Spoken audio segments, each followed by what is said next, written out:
You do not have a lecturer in this institution that only has MATRIC, that is teaching any student. There are no lecturers that are qualified to teach. So you're saying between the last audit and today, there isn't a single lecturer in this institution that is unqualified? Chair, there might be that instance, but those lecturers... Okay, Emma Moda. I ask you, Rosho, Jigi, now there may be instances. It's very clear, and principal, it is not right. TVET colleges are treated like stepchildren and are not taken seriously. It's because you come to colleges and find such cases.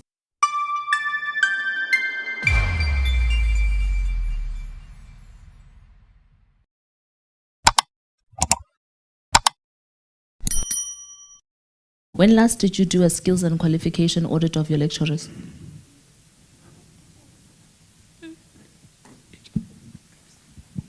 Thank you, Honorable Member.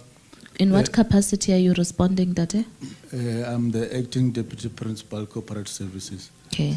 As far as skills audit of the lecturer or the entire staff, it is conducted annually, and then where there are gaps, there are interventions that we then bring as far as upskilling and reskilling of our lecturers. So last year you had an audit? Correct. When did you have this audit last year? As per the period, I might give you the wrong date. I can check the records and... That's fine. So you're saying between the last audit and today, there isn't a single lecturer in this institution that is unqualified for the courses that they are teaching? Chair, there are no lecturers that are qualified to teach the qualification, the subject or the curriculum that they are providing. What is the minimum requirement of a lecturer? The minimum requirement of a lecturer is an RQV13 qualification. Okay. RQV13 for layman terms. Qualification you're getting? It will be the diploma. The diploma, or yes. Yes. You do not have, I'm asking you specifically again, because even if I were to give you a name, so you're saying with your chest, you do not have a lecturer in this institution that only has MATRIC, that is teaching any student in this institution across all campuses?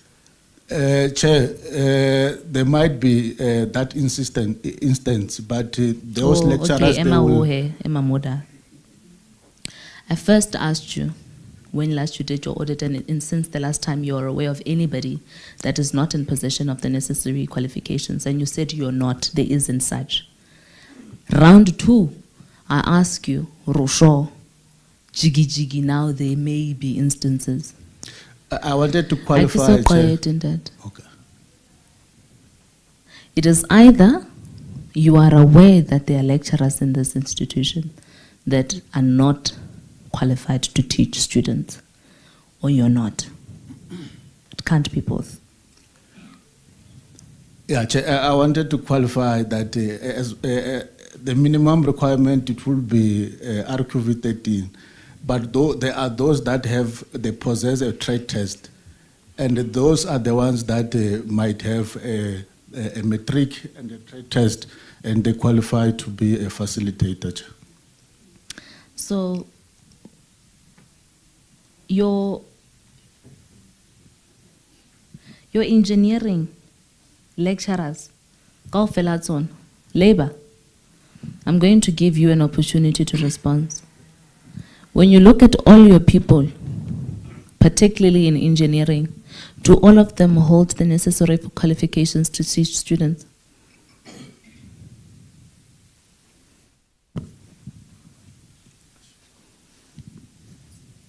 Yeah, good afternoon, colleagues.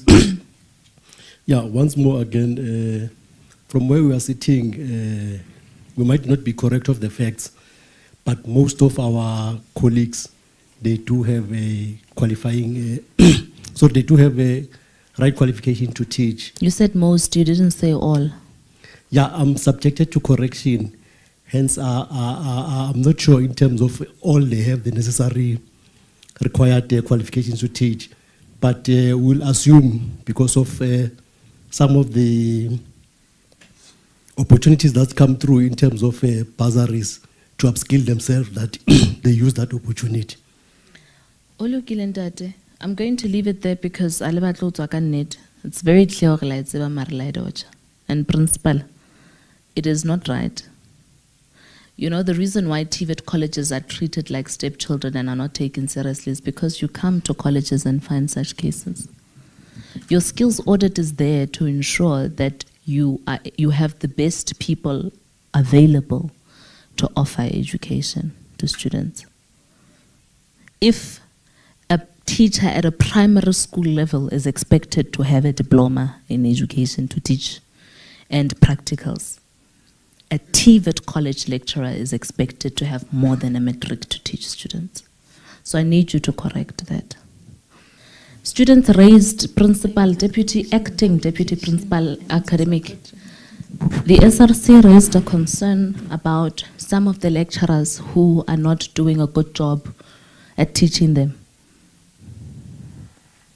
If teachers are not teaching properly, there's no way you're going to pass as a student. Do you have student lecture surveys to assess the quality of your lecturers?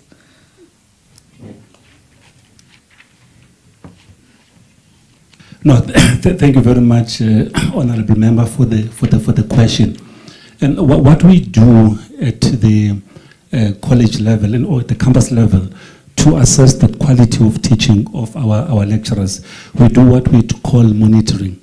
So there are class visits that we do. So we expect, for example, your education specialist or the ES, HODs, and the campus manager to actually do class visits on a monthly, even on a weekly basis. That's what we basically do. So if you do all of that, why is it that in this meeting, students are still complaining about the capacity of their lecturers? No, I would agree it does basically happen, but we have a plan as a college. For example, I know that we have got 2 subjects at a level 4, which are electrical engineering subjects, where students complained about the quality of lecturing. So how long have they been complaining? Pardon? How long have they been complaining? No, it's a complaint that we received last year towards the end, and also the results were not good. Hence, we had to get that information. But then what we do, what we've done as a college already, is to actually organize a specialist for those subjects. Somebody who came. So in the meantime, the people who are a problem are still there without capacitation? Chair, it's not necessarily that they are having a problem, but there will be specific modules where a lecturer or topics where they have got problems. But what we do. Let's backtrack. There's absolutely no reason for you to defend things you shouldn't be defending. In your response, you just said, as the head of academics, that you identified that there was a problem, that even the performance was low, and that is why you've embarked on a process of trying to get a specialist to beef up. So then there is no need then for you to want to defend the fact that between then and now still there hasn't been any capacity, because that's what I'm trying to say. In the meantime, I agree there is the goal, and then there's a in the meantime process in your waiting to the goal. I'm asking, in the meantime, what have you done to bridge the gap between students and the lecture room? I wanted to respond to that, Honourable Member, before you've cut me. We have got what we call core teaching.